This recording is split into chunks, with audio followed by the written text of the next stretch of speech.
മലപ്പുറം കൂട്ടിലങ്ങാടിയിൽ ബൈക്കിൽ സഞ്ചരിച്ച 38കാരനെ ഇടിച്ച കാർ നിർത്താതെ പോയി. ഒക്ടോബർ 18-ന് മഞ്ചേരി പള്ളിപ്പുറം റോഡിലാണ് അപകടം.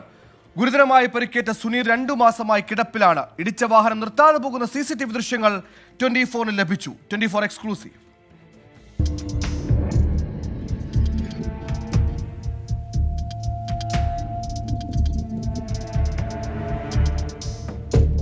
ഞാൻ കളി കഴിഞ്ഞ് എൻ്റെ സൈഡിൽ കൂടി വരുന്നു.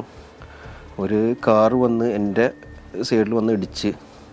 ഞാൻ മൂപ്പരോട് പറഞ്ഞു, എനിക്ക് ശ്വാസം കിട്ടുന്നില്ല, എന്നെ ഒന്ന് കൊണ്ടുപോയി എന്ന് പറഞ്ഞു. മൂപ്പര് കാറിൽ നിന്ന് ഇറങ്ങിയിട്ടില്ല. മൂപ്പര് എന്നോട് പറഞ്ഞു കൊണ്ടുപോകാൻ കുട്ടിയെന്ന് പറഞ്ഞു കണ്ട് ജസ്റ്റ് ഒന്ന് തിരിച്ച് മൂപ്പര് ആ വന്ന വഴിക്ക് തന്നെ പോയി.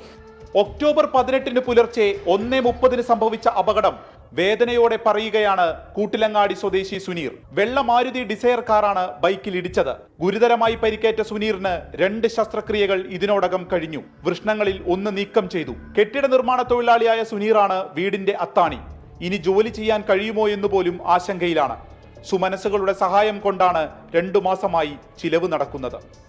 ഇവിടെ ഉള്ള നാട്ടുകാരൊക്കെ സഹായിച്ചിട്ട് ഫോൻ്റെ റെസ്റ്റും കാര്യങ്ങളൊക്കെ നടന്നു പോകും. പക്ഷേ 3-4 മാസം സാമ്പത്തിക സഹായം നാട്ടുകാർ മൊത്തം കൊടുത്ത് റെഡിയാക്കി എല്ലാം ചെയ്തിട്ടുണ്ട്.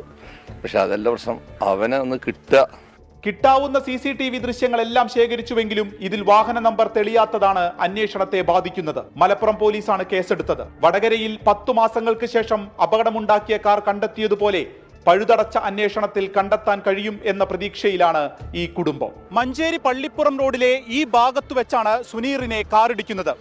2 മാസമായിട്ടും ഇടിച്ച വാഹനത്തെ സംബന്ധിച്ച് തുമ്പൊന്നും ലഭിച്ചിട്ടില്ല. അന്വേഷണം കാര്യക്ഷമമാക്കണമെന്നാണ് കുടുംബത്തിനും പറയാനുള്ളത്. വിപിൻ സി വിജയൻ, 24 മലപ്പുറം.